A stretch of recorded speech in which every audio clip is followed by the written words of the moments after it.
Hello and welcome to the superfreakmedia podcast with me, your host, Jonno Butler. I'm back again this month after a brief hiatus in which Charlie Clark filled in my podcasty shoes. Wondered where that was going. Yeah, it could have got weird very quickly, but it didn't. I turned it around. It's fine. It was a lovely episode last week, but it's turned you said into week again. It's monthly.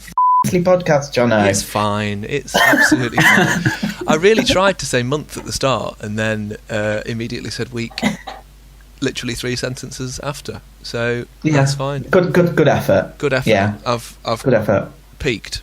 But yeah, the episode last time was obviously much more female heavy than this week. We've immediately regressed and gone back to 3 blokes. So apologies. We're so progressive, aren't we, as a team? So progressive. With me this month, I've got regular contributor and super freak legend Liam Banks. I will take that title. Hello, everyone. Thank you. And making his podcast debut, it's Charlie Brentnell. What? Hello. Oh, yes.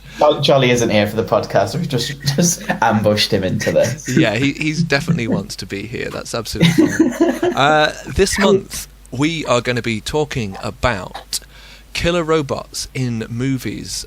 So it could be AI, it could be actual robotic creatures, it could be anything. And also it gives us a wonderful opportunity to talk about a film that's come out recently with none other than yours truly, Nicolas Cage, called Willy's Wonderland, which we've all seen, and we've got lots to talk about regarding that. Before we crack on, Charlie, being as it's your first time on the podcast... Oh no. Yep, get ready. What got you into horror? Thinking back now, it's probably... Alien got me into it. I remember buying the DVD set, the box set, when I was probably 12, 13, and spending the entire week during the 6 weeks holidays with me and 2 other mates, and we just binge watched every Alien film in the garage, because we just slept in the garage for a week. Were you okay as a child, Charlie, or is this bringing back memories? I don't want to answer that. So, apart from obvious questions about why you were forced to sleep in a garage, what was it about Alien that kind of hooked you? I think I was quite into sort of sci-fi as a kid, and as every probably 8-year-old boy onwards is like into space. You were 8 when you watched Alien for the first time? Oh, no. Okay. But I mean, like, younger boys are just interested in space most of the time, right? Mm. Yeah, I feel like it's a kind of thing that we all go through. A rite of passage. Yeah. That and dinosaurs. Yeah. Dinosaurs? Yeah, I've got loads of books on dinosaurs as well. God. Well, you still have them? Yeah, I still have them. Somewhere. That's amazing. I think I passed a few on to my nephew, but we digress. But I was interested in watching it just because of like the whole space theme and aliens in general and spaceships and blasters and all that.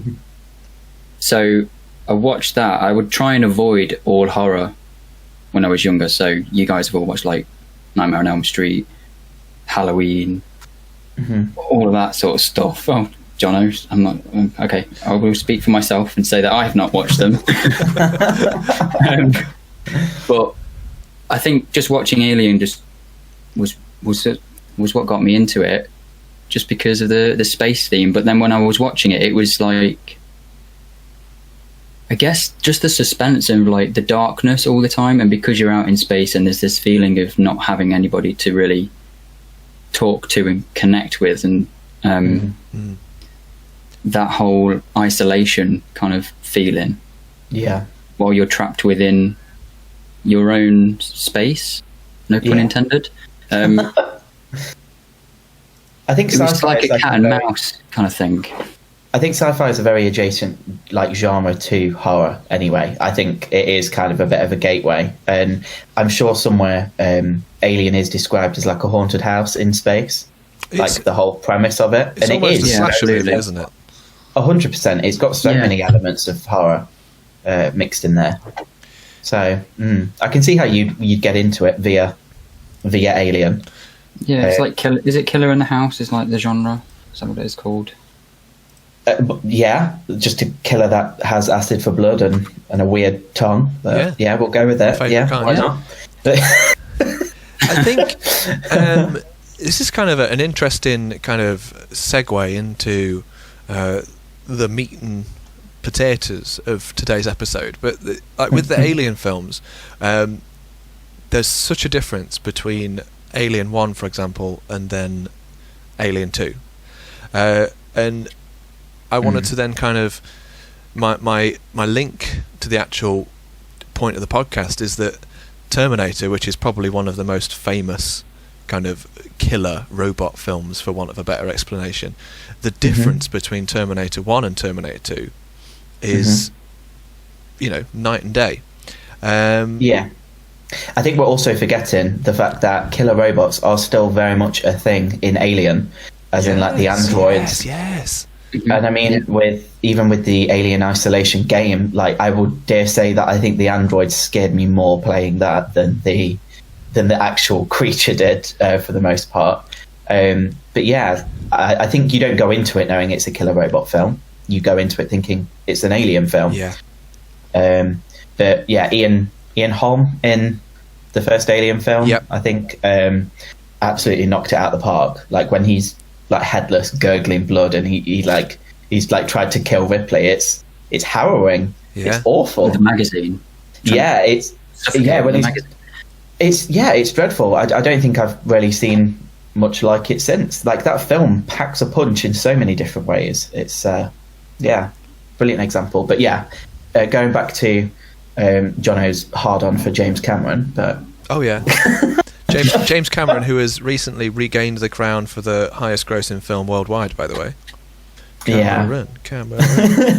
I'm not going to lie, I am kind of happy about that, because I don't know, there's something about the fact that the Marvel films were kind of taking all the prizes that was getting to me. I wanted it to be like something original, and I don't know. So yeah, I'm excited for Avatar 2. I think that's going to be interesting. Is that at a point where it's nearly done now? Because it seems to have been in development for a long time. I think they've mocapped like a lot of the stuff. I think they were supposed to be releasing Christmas of this year, but I think they pushed it back a year again because of COVID. But I think this one's going underwater, so could be interesting. But yeah, should be good fun. Yeah, I mean, and interesting to look at, which I think all of James Cameron's films are. Well, here's a question for you guys. Do you prefer Alien or Aliens? Because I think that's a bit of a debate for film fans. So for me personally, I just like the kind of the relative simplicity of Alien over Aliens. Just that's because it looks. This is what surprised. We went to see it not so long ago at the cinema at one of the kind of revival events, and it surprised me at how good it still looked. So yeah, I'm going to go for Alien. What about you, Charlie? I think I have to stick with Alien as well. Yeah, I think it's just I've watched that one so much more, and it's the go-to for me. Okay, fair enough. I think I'd go with Aliens. I think I like the fact that it's bigger and better, and I don't know, I just don't think you can beat that ending with when she's wearing the kind of mecha suit. Yeah. And she's like, "Get away from her, you bitch!" I just live for moments like that in film. Fair, I get you. I think they both have winning qualities. Definitely. And I think that was kind of my point with Terminator 1 and Terminator 2, was that the first film is, it's kind of like similarly to Alien, a bit of kind of like a stalk and slash vibe at times, especially that sequence where the Terminator's crawling through all the pipework in stop motion. Which looks a little bit kind of janky nowadays, but I imagine was truly terrifying. Back it has a charm to it, yeah. doesn't it? Yeah, but it's such a cool way of doing it. It's and then Terminator 2 then pushed the boundaries and was like the first film really to go, pardon the expression, balls deep into CGI, and that looks incredible now. Yeah. I mean, that was like one of the things that I didn't get with the Jurassic World kind of films. Like, I don't think Fallen Kingdom necessarily, but Jurassic World I thought looked atrocious compared to the original Jurassic Park. Yeah. And I'm like, how can CGI decades later look this hokey? But I think it's because they were limited. They had to shoot it in like low light. It was very dramatic lighting. That's it. It was all considered, whereas now it's like, oh well, we'll just pop a dinosaur in or whatever. Yeah, so like originally it was, we're going to see the T-Rex, we're going to see it at night, it's going to be illuminated by lightning, and it's going to be really shadowy, and it's going to look absolutely legit, because they, as you say, they really thought about how they were going to shoot it and maximise how good it was going to look. Yeah. Whereas now, because things can look photorealistic, almost, they can just sort of sometimes plonk them into a scene, not worry about how it's particularly lit, and it just looks like a CG dinosaur that's just been slung in afterwards. I think it's the loss of mix of like practical effects as well, and I suppose that's something we can probably talk about when we're talking about some of the other films in our Killer Robot kind of list. I think that mix, you kind of need that, because especially when there's humans interacting with whatever it is, if it's a creature, a robot in the case that we're talking about, or other things, I think you need that interaction between someone and the actual object, just to ground it almost. Yeah, so I think that's when you lose the scare factor, I think. I was watching an episode of the Corridor Digital kind of Corridor Crew VFX Artists React the other week. Yes. And there was one which was happened to talk about RoboCop, which they spoke about how they filmed the scene where the giant robot kind of bursts into the office and starts shooting the place up. And the way they did it was really ingenious, so that the robot itself was a model. So it was all stop motion. And then they actually projected the image of the scene behind the robot, and then had to work out how to move the robot so that it would match up with how the camera was looking in the scene. It was incredible, and that sort of time and effort that goes into the shot really kind of stands out on screen. You look at it today and you sort of go, oh, well, that's obviously not real, but it looks grounded. It's got weight to it. It's all the lighting kind of fits. Well, that's it. It's in situ, isn't it? And it does look like it's there. I think the only thing that's janky about it is the animation. So it's kind of like, where do you draw the line? Where's the negatives and the positives? You've got positives in animation, maybe with CG, because a computer can iron out those kinks. But even then, when you look at obviously films like Nightmare Before Christmas and Coraline and all of that, they're pushing stop motion animation to the limits, aren't they? And making it an art form. Kuma and the Two Strings as well. Yes, absolutely. It's weird. But I do think stop motion animation does work well for those sorts of creatures, because I think mechanically, killer robots and all that sort of jazz, they have that janky nature to them anyway, don't they? Yeah, you don't necessarily need to be smooth and flowing if you're a killer robot. Wow. Well, that wasn't even weird. Quote of the podcast: smooth and flowing. So have we all sort of bought, for want of a better phrase again, a killer robot film to the table? Well, I think we've all seen some through the years, and that's for sure. And we all watched Willy's Wonderland together, which was an experience. We will talk about in a little while. But what about you, Jonno? What's your go-to killer robot film, would you say? So I thought about this initially, and I was thinking Terminator all the way. But I then got thinking about it, and I got thinking about an episode of the reboot of X-Files that came out a few years ago. So this was an episode from 2018, which has a really bizarre title, which I think is all letters and numbers. And it's all about killer artificial intelligence. So it's things in everyday life that have gone rogue. So the episode starts off with a chatbot which is designed to be artificially intelligent. It will learn from inputs from users, but then predictably this all goes horribly wrong and it starts being vile, it's horrible, it becomes extremist, and that's just kind of in the opening credits. And that actually is really similar to what happened. I think it was Amazon. They came up with an idea for an AI. The idea was it was on Twitter. You could tweet to it, you could converse with it, and it would learn and it would pick up what people did. So the more people spoke to it, the more it would advance, and the more kind of responses it would get, and the more thoughts, in inverted commas, it would be able to convey.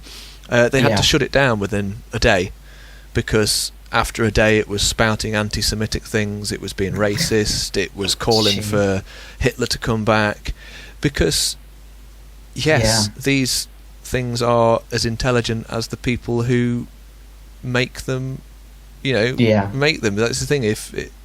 Obviously people were doing it to troll, you don't know how serious people were, but then all of a sudden this thing is spouting off horrendous things, and that was on Twitter. So inherently, apart from the fact that it was out there in the public domain, not massively dangerous, but imagine if that's a robot that's patrolling the streets with a weapon or something. You can see how these things can go horribly wrong. But this X-Files episode, it then kind of goes on to a sushi restaurant where Mulder and Scully are sat eating sushi. The order goes wrong and they refuse basically to pay, and the robots don't like this. The sushi robots are not a fan. Off they go home. One of them gets into a car, so it's like an updated Uber. So instead of being driven, it's actually fully automated. So you can imagine that, getting into a car which you have no idea really where you're going to end up. You've got to put your trust completely in the robots, and then it sort of snowballs from there. It gets to the point where a glass is smashed inside Scully's house, I think it is, and a robot vacuum cleaner is sent, and she thinks, oh, this is a nice gift, we'll set it going, and this robot vacuum cleaner basically ends up trying to blow up the house with her inside it. And there's classic X-Files. Classic X-Files, right? But it's sort of the whole, and then there's drones involved. It all just goes absolutely mental towards the end. There's no dialogue in this episode, by the way. There's very, very little dialogue. All that Mulder and Scully do, they converse with each other via apps, or they'll text each other, or they'll and it's, I guess the whole point of the episode is how reliant we're getting on technology, and how if we're not careful, if we get too reliant on it, who knows what could happen. So the kind of the end of the episode is them sat in a restaurant, which is the total opposite of the restaurant at the start of the film. It's got humans behind the counter, there's people serving, there's no robots in sight, they pay with cash, not with a credit card, and then they both kind of put their smartphones down on the table and hold hands, which is cheesy as anything, but it sort of hits home that it's the message. Wait a minute, what's important? Is it things being made ridiculously easy, or should some things kind of stay out of robot hands? But I thought that was a really interesting episode. I do like it when, I think a lot of things that are out there, particularly with technology, they do have that kind of moral message where they hold the mirror up and say, well, like you said, these things, they turn a certain way or go a certain way because of how we are as a species. I mean, if anyone out of like humanity was to just look at us and study us, there would be so much wrong, like with the things that go on in this world. So I don't think it's out of the realm of possibility. But I mean, just you obviously mentioned a few things on the episode, like it's actually scary though, the fact that these things are actually becoming like real, like automated cars, drones are like everywhere. I know I've already seen so many things where that Amazon are talking about drone drop-offs and all of that now. Well, this was the thing. The robot Crazy. vacuum cleaner was delivered by a drone in the episode, and I was thinking, "Wow, that's mental." Yeah. Yeah, but it's not. I think like within a decade, I think we will be used to just looking up and seeing like packages going over people's fences and all of that sort of stuff. And you'll get in an Uber and there'll be no one there. It'll just be just the steering wheel moving on its own. And this is the thing. So imagine if you were in that position and you'd got in the taxi, the automated taxi, and you couldn't pay. Then what happens? Yeah, you know, you can reason with a person, you can explain with a person, but you get to the other end and you've got to swipe your smartphone, or you've got to use your chip and pin, and you haven't got it. Yeah. Away. I think that's it, isn't it? There'll always be flaws in the system if you're removing that element of actual human contact wherever. I mean, I'm even like loath to use self-service at like supermarkets sometimes, because I just like someone just to scan my shopping and to actually have that conversation. But I don't know. Snowballing onto that, there is another great episode of X-Files. I don't know if either of you have seen the earlier series. I think it's season 2. There's an episode called Blood, and it's not necessarily about killer robots or machines. Well, it's more about machines. And essentially, this guy keeps seeing on like LED screens, so you know, like at checkouts and on like timetables on a screen. Yeah, he kind of keeps seeing kill them all kind of flick up, and it's this idea of like, if he's being exposed to it enough, he's then going to commit these crimes. And there's obviously like this whole theory in the episode, like who's doing this, and is it an experiment? Are they trying to break this guy down? But I think things like that are very, very scary. It's not necessarily the machines that are the problem, it's people behind them maybe using them to control people in some way. I think that's always something that's worried me as a possibility. Yeah, so you've always got to rely, haven't you, that the people that control the machines are actually doing it for the right reasons. Because it could be very easy for, you can see it now with companies like Amazon and Google, how much power they have over people, I guess, because they are just so vast. You use Google every day. Absolutely. If they could suddenly go rogue and start bleeding things into the code that shouldn't be there, and subliminal messages here and there, you know, it's crazy. I mean, do any of you guys have like Amazon Echoes or Google Homes or anything like that at your places? We got one for Christmas, me and Laura, and we haven't yet set it up. But I don't know if that's just because we're living in shared accommodation right now, but we did have one in the house, like our housemate has one. I know my brother has one at his house, like with my parents. But we always joked with him that like it was always listening to him. Yeah, so I mean, that's it, yeah. We have one. We had one, we got one for Christmas this year, and it's something that, I don't know, originally I was like, why would I ever want one of these? I have no need for one of these. But I'm really enjoying having it. We've got it connected to like one light in the house, so we can turn the living room light off with it. I can play a podcast when I want to. I've also made it whisper, which is quite creepy.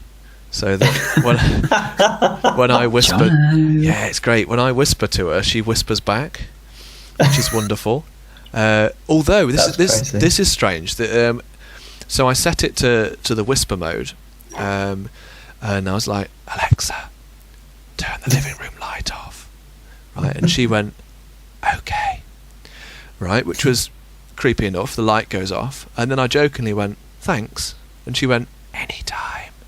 No, which I was like, oh, that's where it's crossing the line. That's isn't a it? bit much.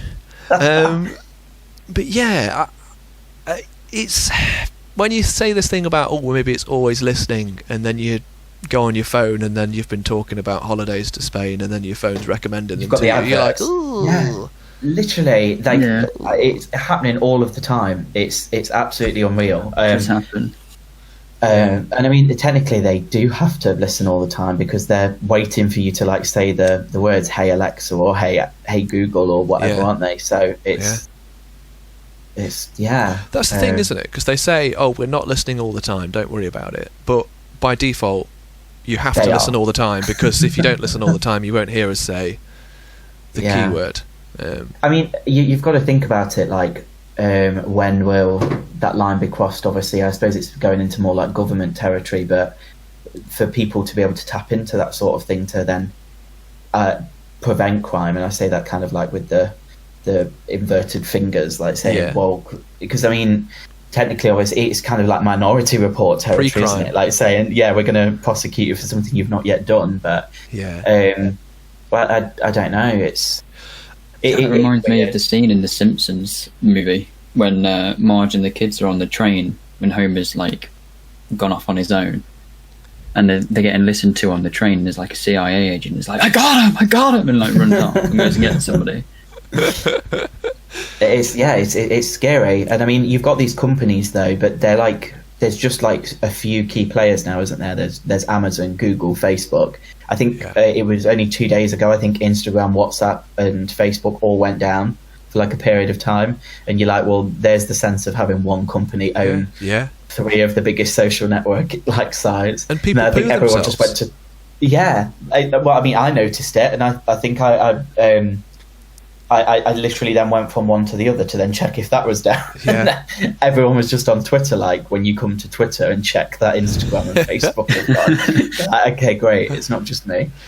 But it's a weird world we live in. If you think about how it was like even 10 years ago, it's crazy how things very strange.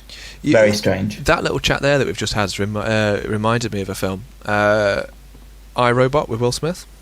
Mm-hmm. Yes, I was going to talk about this as well. Well, not wasn't my option. It wasn't my option, but I was going to bring it up at some point because it's pissed on Charlie's cornflakes there, didn't you? My God, it's taken him out and stamped on him. It's his first episode, Jonno. Go on, Jonno. Make your point. Go on. No, my point was that it brings up that question of, can the robot be held responsible for the crime? Like, does it have thought? You know, is it capable of making that decision? And I guess in the film, the idea is that it's not. It shouldn't be capable. It's the programming that's done it. The issue becomes when the robots learn to program themselves, which I, for one, can't wait for. Just bombs raining down everywhere. Skynet will take over. That's it. Yeah, I think that's it. When robots and machines become intelligent enough to see that we're probably the biggest threat to this planet than anything else, that's when we need to worry. Well, that's the thing, isn't it? If you're a bit woolly with what you say, and you kind of say that we want the planet to thrive and survive, and that's what you program into a robot, and they look at it and go, yeah, human or vermin, we'll get rid. Then the planet can thrive and survive, and there's just little robots. You like stood downstairs with your Butler robot, and you're going, right, I need to go. See you later. You spray some deodorant under your arms. It's like ozone killer. Get him. Yeah. Then he absolutely murders you. Just shoots the deodorant can and blows up the house. Problem solved. Amazing. Logical. Talking about robots that are programmed to protect.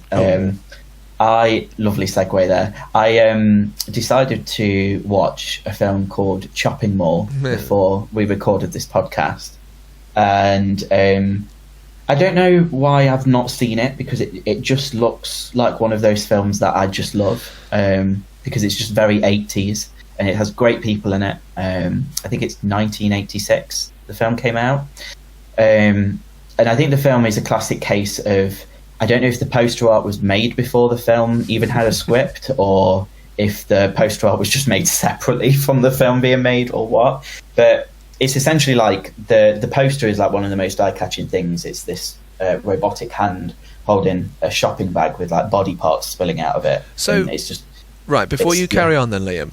Yeah, Charlie and I haven't seen this film. Yeah. So, are we okay to guess what it's about? given the fact that we know what the poster looks like and we know the title. Okay, well, yeah, I'll explain the poster then to you, Right. And then you just tell me what you think this film would be about. So, yeah, it's a robotic hand. There's like a red paper bag, chopping mall, like in bloody red letters. There's like an eyeball, a hand, I think a foot, kind of spilling out of it. There's a woman screaming inside the bag, so she's obviously headless. And the tagline is "Buy or Die." So. Make of that way, Will. Or where shopping costs you an arm or a leg. See what they did there. Oh. So, yeah, you tell me what you think this film would be about, and then I will tell you what the film is about. Okay. Go on, Charlie. What do you get from that? You segued off of robots protecting people, didn't you? Yeah, but we can forget that bit if you want. Okay, I'll forget that bit. I'll forget that bit. It's entirely up to you. Well, I was going to say it was like potentially robots that have been designed to be in a shopping mall that are acting as sort of shopping mall police. But then you say buy or die, so then it makes me think, if you're here to shop, you're here to shop, and if you don't shop, you have to buy something. This whole commercialism idea. And if you don't buy something, you will lose an arm or a leg, or you'll just die. You get chopped up and shipped on your way to some other place.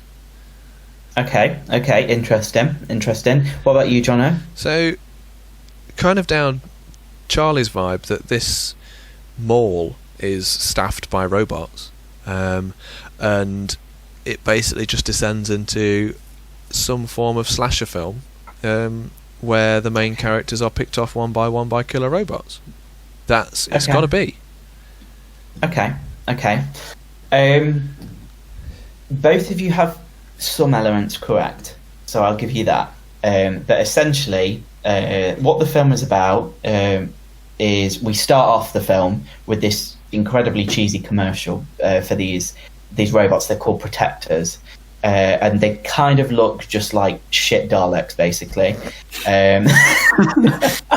And what their job is that when the mall closes at the end of the day, they are set to patrol the robot. So set to patrol the mall. Sorry, not the robot. Set to patrol the mall like security guards.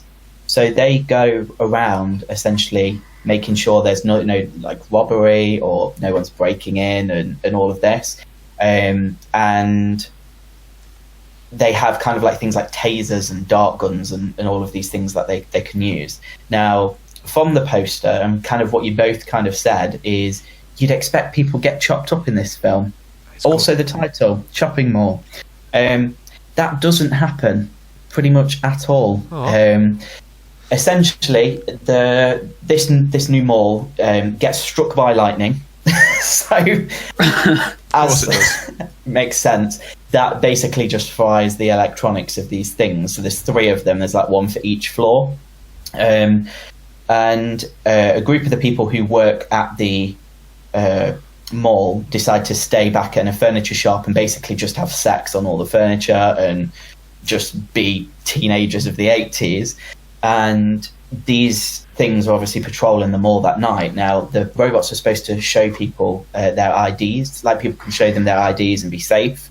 And essentially that just doesn't work, and these robots just end up then killing people because they've gone rogue.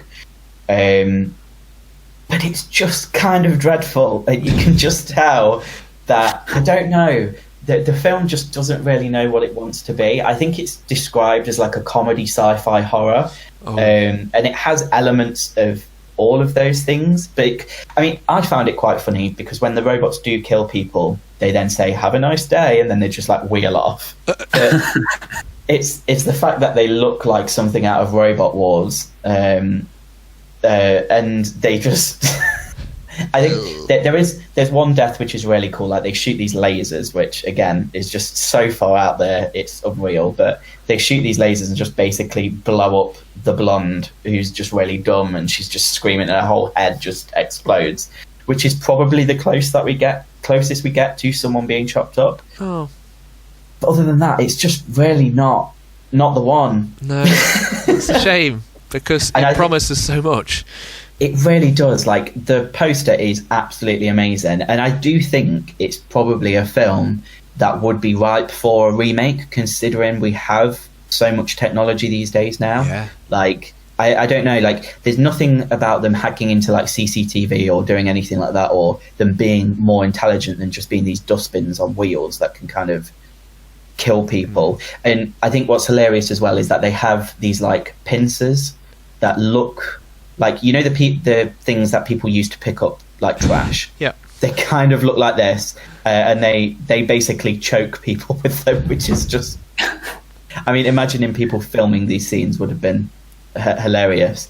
But I think even when I've seen interviews of some of the cast members, like when they've spoken about it, they've all kind of said it was just one of the worst experiences ever. Like, the film was not what they thought it would be. Right. They were filming everything at night when this actual shopping mall was closed, and it was just I don't know. I think it's definitely a film that's like a cult favourite, as opposed to it being a good film, let's say. So, but yeah. So what you're trying to say is that we definitely need to get the rights to this. I think so, because I think I don't know if either of you guys seen the Child's Play remake, the most recent one. Not seen the new one. No. So there is a whole thing, obviously, with that they could use the name Child's Play, but the whole kind of premise of the doll being a killer doll had to be different. So they couldn't have like him being possessed by a voodoo curse and with the serial killer's soul. It couldn't be that. So the route that they took was that it was AI. So essentially, he's called a buddy, and he's like this thing that, like you said, Jonno, with the X-Files episode, he takes things in and then kind of acts upon them. And I mean, that had some like really good moments in it. I don't think it was a great kind of reboot, remake, whatever it was. But it did definitely utilize the AI side of things. And I mean, there is a scene where the kids are watching like the Texas Chainsaw Massacre, far too young, and you can see this doll like absorbing it, just and taking it all in. Exactly.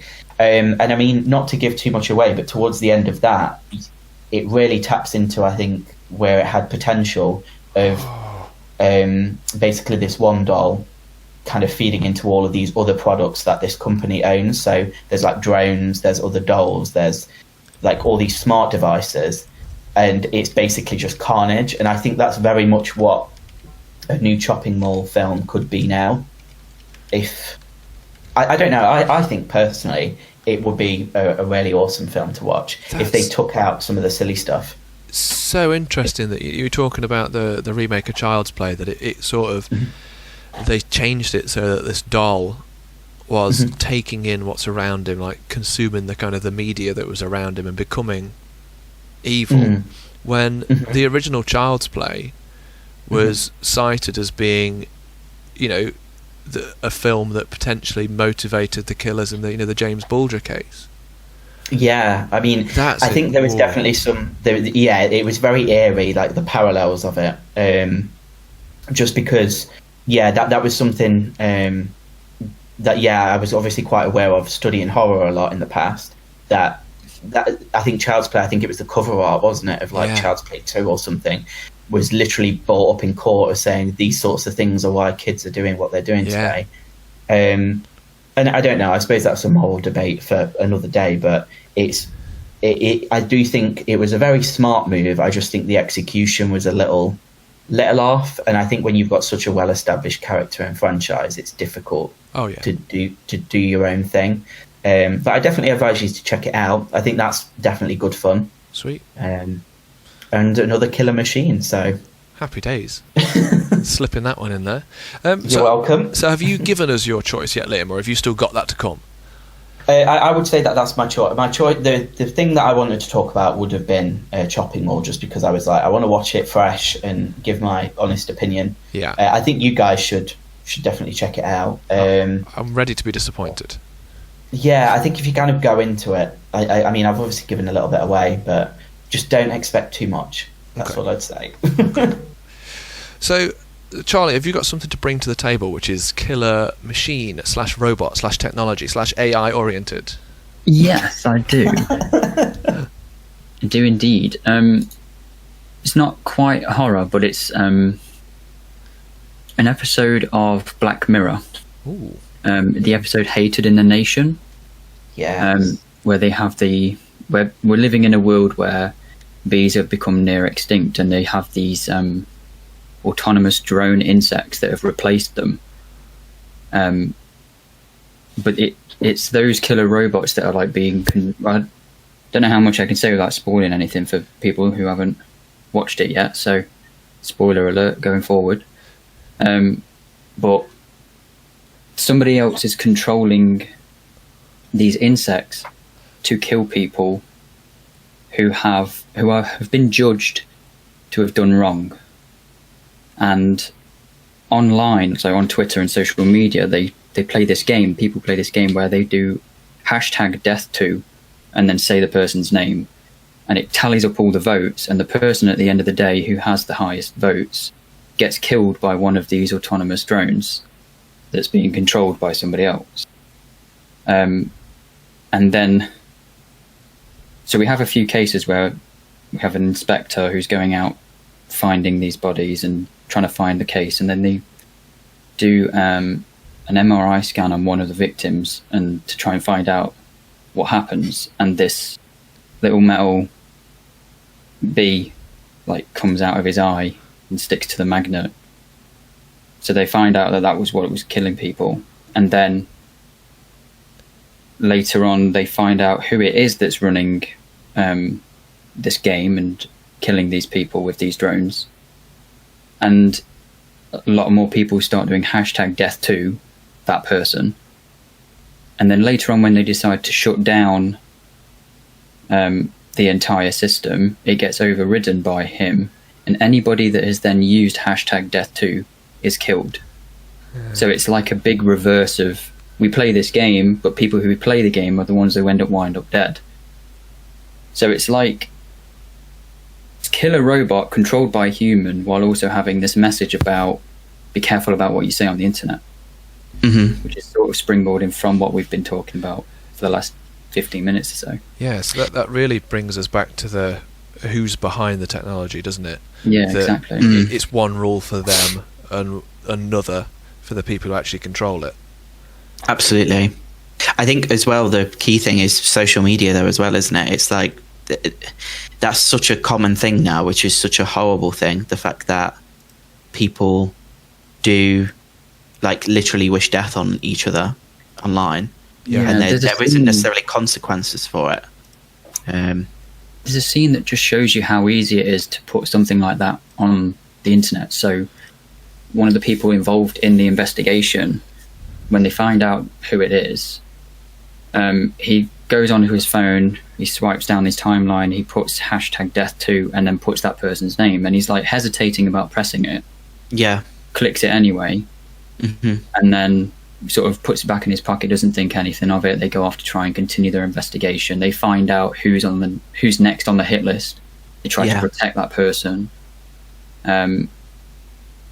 They ultimately fail with that, and then the next sort of thing is like, right, we need to shut down the whole system. It also, and they were searching like people's names on the list. So he then turns around to them and says, type in my name. Or I can't remember if he typed his name himself now. And the lead inspector turns around to him and she's like, when did you do this? Yeah. And then like when the whole system gets shut down and then everybody's been targeted, they know what's coming, and there's like this horrible moment where you see a primary school teacher who you know has used the #death2 earlier in the episode, who is like teaching children. And then the kids look out the window and there's like a swarm of autonomous drones like coming towards the school. It's terrifying. I think it's a really harrowing episode. Like I can remember watching it, and I mean, I don't know if you guys know, but bees and wasps are probably like one of my biggest phobias anyway. So the fact that they were literally like able to kill people by getting in their brains was just not the one for me. It was dreadful. But yeah, no, that's a killer choice. That's a great choice. That was it also, great episode. Also plays into the whole anonymity online thing, doesn't it? Where people say things online because they're hiding behind a desk, they're hiding behind a keyboard. They think, well, it doesn't really matter because I'm saying it online, and this has real world consequences. I I think those are the sorts of stories that really make us actually think about stuff. So I think, on the face of it, even when we were like talking about doing this episode and doing like killer robots, you think it's really silly, but then actually as sitting down and some of the examples we've gone through, it's actually like it's deep moral stuff there, I think, which is quite interesting.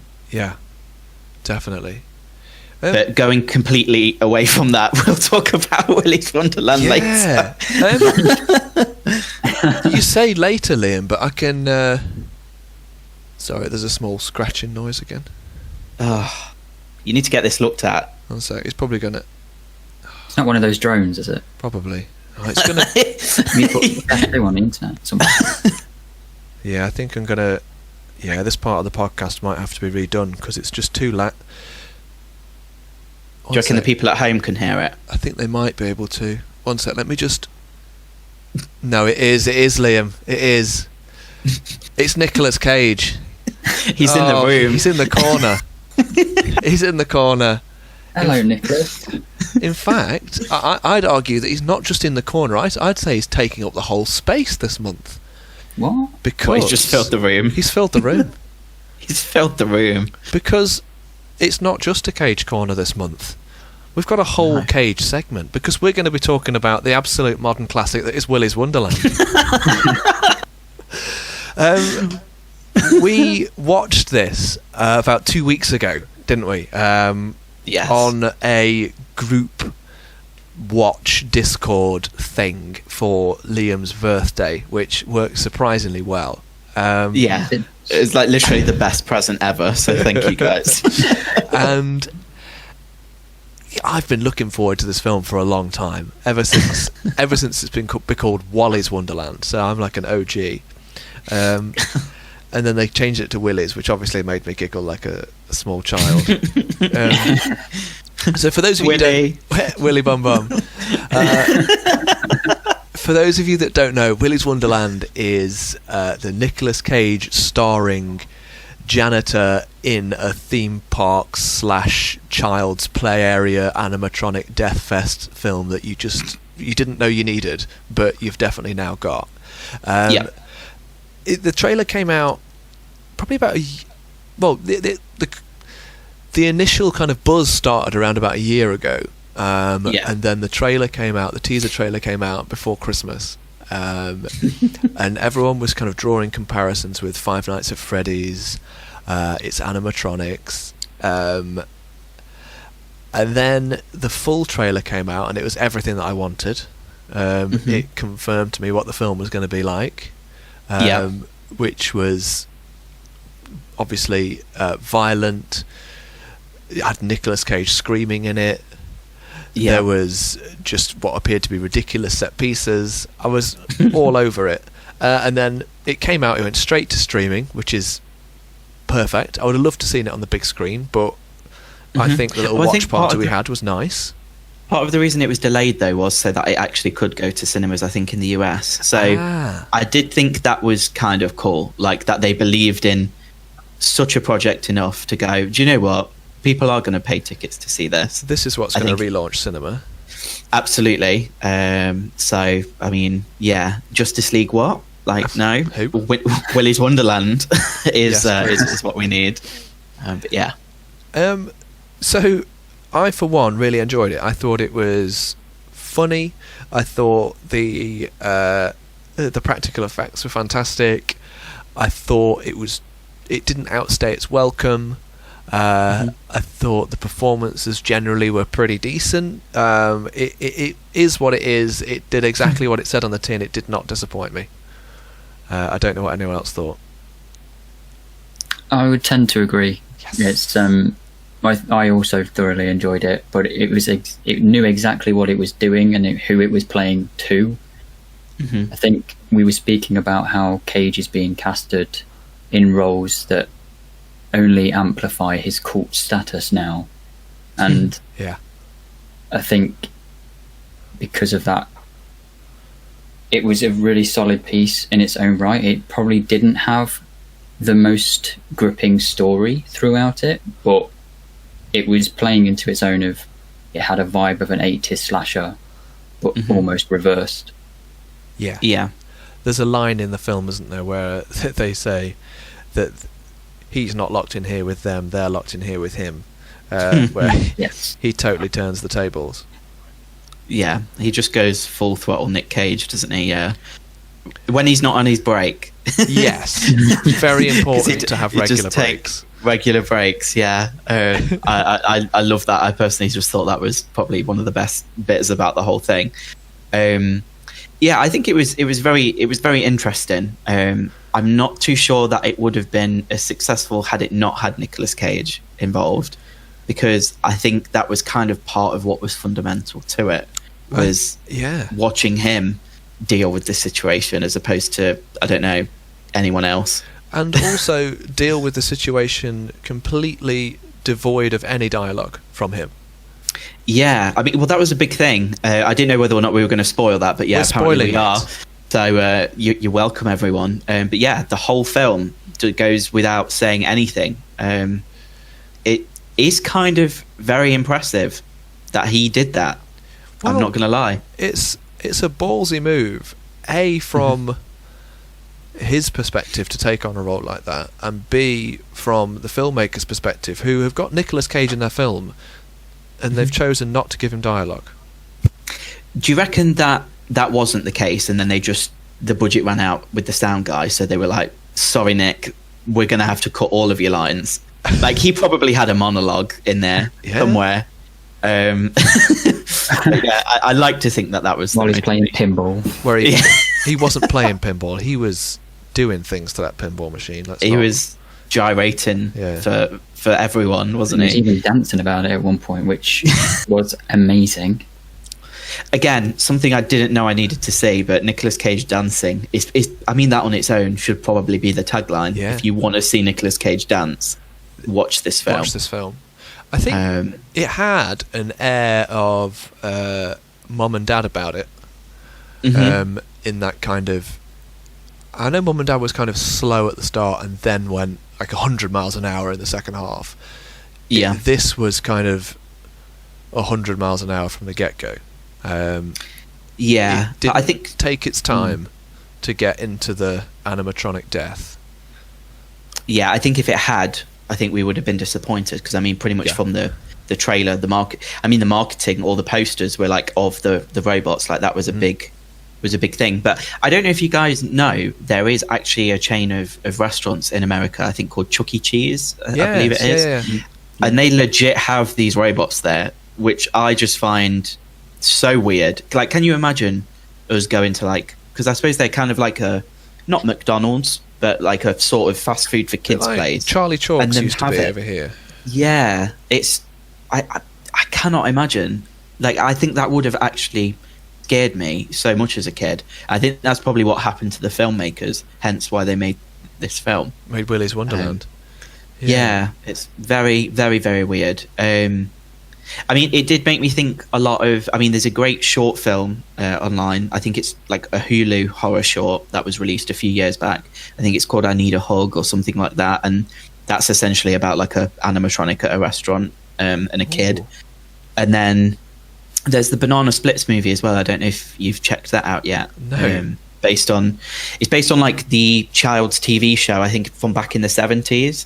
But essentially they go to watch like an episode of this thing get filmed, and then pretty much Willy's Wonderland happens. The animatronics have gone rogue, and they end up like killing people like after the show, because they find out the robots find out it's going to be their last show, so they're like, okay, we're just going to kill everyone then. Like the sounds of that. That's good. Yeah, I mean, I definitely say if you like Willy's Wonderland, check out Banana Splits, and if you like Banana Splits, check out Willy's Wonderland. I think they're nice companion pieces. Yeah. But back to Cage. I do apologise. No. I'm just pleased that he's taking on these sort of roles. You sort of you see actors of his ilk and his kind of era, I guess, going generally one of two ways, where they sort of continue doing the big films, but they end up being sidelined into supporting roles. They start to play the dad, they start to play the granddad, they start to play the CIA boss, you know. Yeah. Or they try and retain their former youth in the straight to DVD market, and just generally fade into obscurity. And I think what Nicolas Cage has done is people joke about how he takes on roles because he needs the money, but he's taken on roles because the scripts interest him. I think he's taking on things because he's genuinely thinking, no, this is different, I can bring something to the table.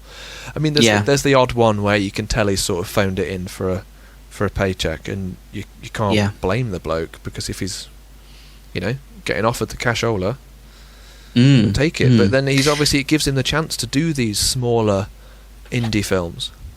I think it's good that he's leaning into that, and knowing like that they're the films that people like him for, because I mean, at the end of the day, like you said, obviously there's a few actors out there who have just tried to hang on to what maybe they had in like the 80s, 90s or so, and it hasn't been the most successful because I don't know, it's not necessarily what people want to see. No. Whereas people want to see Nicolas Cage go batshit crazy at something.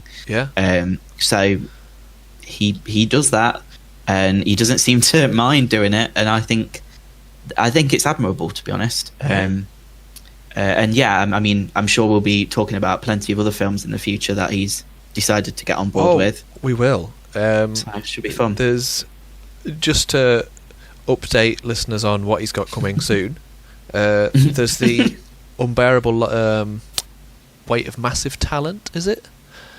Is this the one where he plays himself, where he plays himself? Characters? Yeah. But then also apparently characters from his previous films in weird flashbacks, which sounds fantastic. And then there's one called Pig coming out soon, where he plays a truffle farmer who has to rescue his prized truffle finding pig, which I can't tell if is one of his serious roles or whether it's one of his kind of Nicolas Cage going batshit crazy pieces. It's hard to tell from that synopsis. I'm sensing Oscar buzz, to be honest, on Pig. I always would. I always sense Oscar buzz. I don't know. I think the title makes it seem like it's not serious, but I don't really see how it couldn't be serious if that's the premise. But hey ho. I've been looking at his IMDb page, by the way, just looking at his filmography, and it's interesting to see how it changes throughout the years. So you sort of get that the first films that he was in back in the early 80s, where he wasn't the main character, he was starting to find his way, and then he started getting into more serious roles, with the odd comedy thrown in there, like Raising Arizona, for example, which was a treat. And then he wins his Oscar, and then he sort of goes down the route of big 90s action star with The Rock, Con Air, Face Off. And then he kind of slips back into dramas again, thrillers with Snake Eyes and Bringing Out the Dead. Kind of goes back through kind of a drama-y phase. Then, weirdly, what seems to spark off the kind of Nicolas Cage's horror renaissance is The Wicker Man. He kind of then starts picking out the odd horror film here and there, which I think more recently has got much more common. So it's interesting that all of a sudden Nick Cage is kind of becoming a face of modern horror with Mandy and Colour Out of Space, Mum and Dad. It's I think it definitely shows that he's very versatile, because I don't think you get many people come over from like the action genre, say, into horror and necessarily do it well. He's definitely not that I can think of. Plus, I don't know, it might only be obviously a phase before he moves on to the next thing, but I do think that he is, you can kind of feel like he's enjoying what he's doing. Definitely. And you can kind of see that, because I think you hit the nail on the head. You can very much see in some of the projects where he's just done it for the money, and it's a cameo, or it's do you know what I mean, as opposed to it being like a character. I mean, I can't see how he wouldn't have enjoyed making Willy's Wonderland at all. curb stomps a massive gorilla.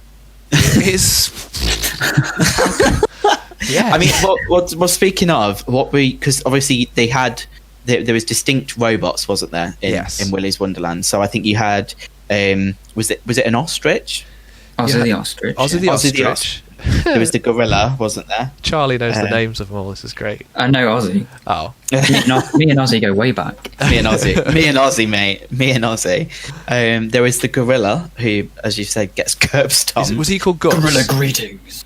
I think it was something like that. I can remember there being a crocodile, the fairy, and then there was like the chameleon. The and chameleon. Of course, yeah, I didn't like the chameleon. The otter. No, I mean I liked the chameleon, Yes. but I didn't like the chameleon. I found that quite sinister. Do you want to know the names? Please. Of the. Yeah, go for it. All right. So. Oh, I say that I don't actually have the names. I don't have. No, I do. So. Oh no. They've been replaced. Here we go. So, it turns out that the title was changed from Wally's Wonderland to Willy's Wonderland because of legal issues. So I didn't realise. As in, like, where's Wally? No, it was something to do with a film called... Oh no,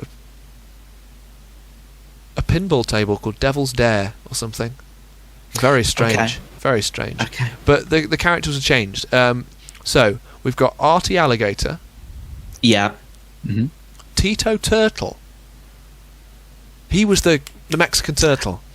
Yes. Yes. How did we forget How the did we Mexican forget him? turtle? Gus Gorilla, Gus Gorilla. Nighty Knight. Was that the fairy? No, he was the knight. There was the knight with the sword. Oh my god, there was loads. Yeah. There was actually loads of characters, wasn't there? Cammy Chameleon,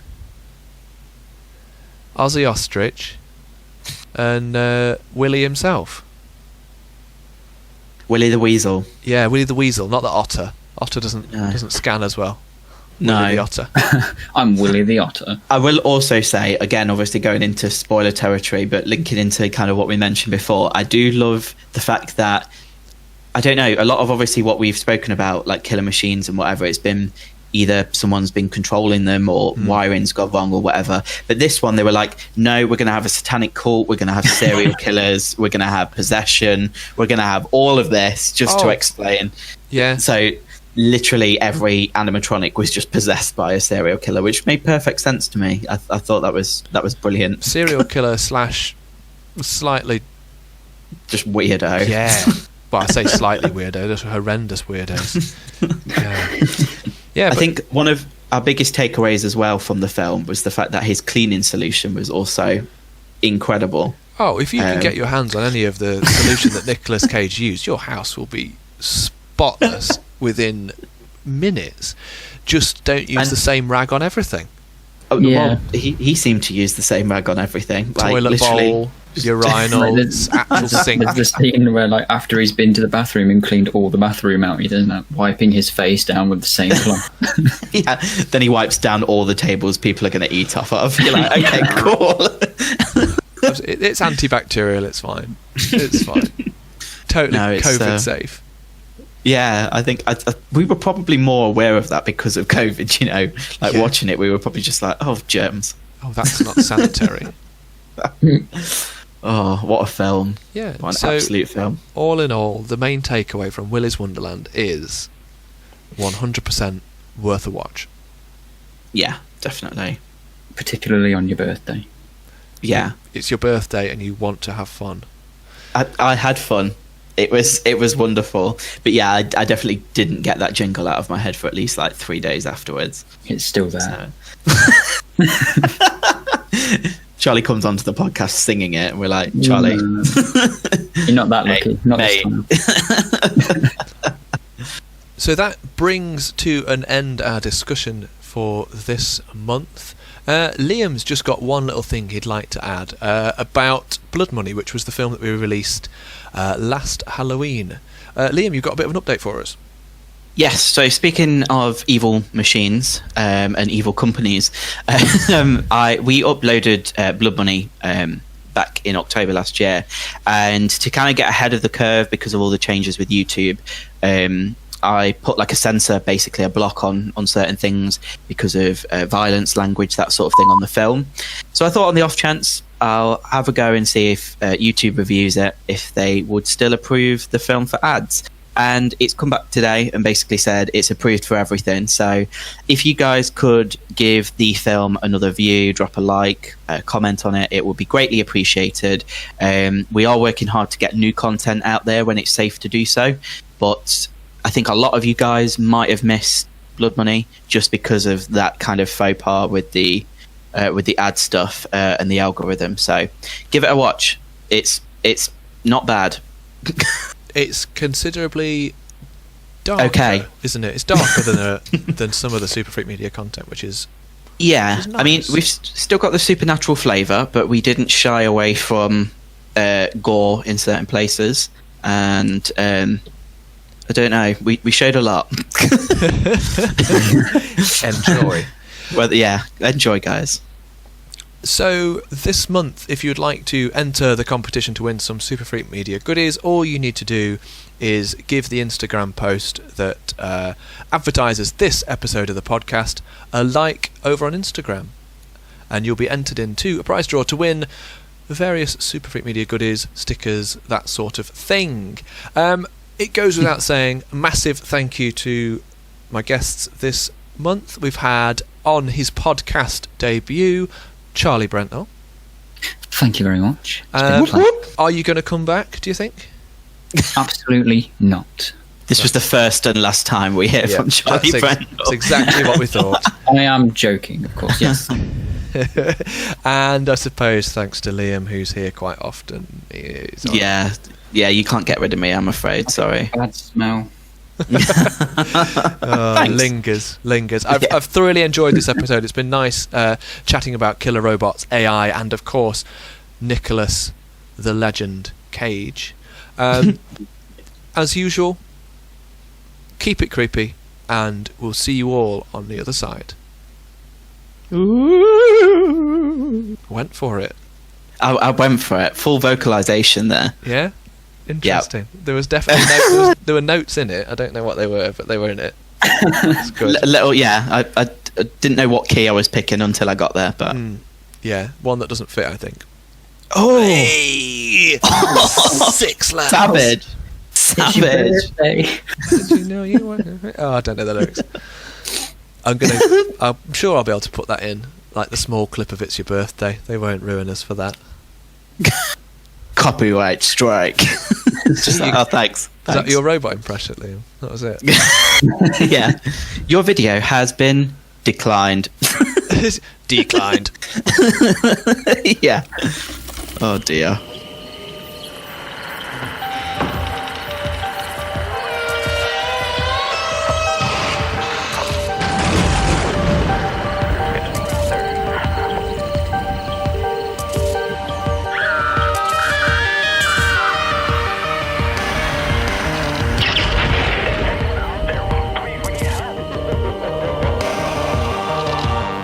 So what I'll do, Charlie, is I'll introduce the podcast, and then I'll introduce who's going to be on the podcast. So then when I say, Charlie Brentnell's going to be here, if you just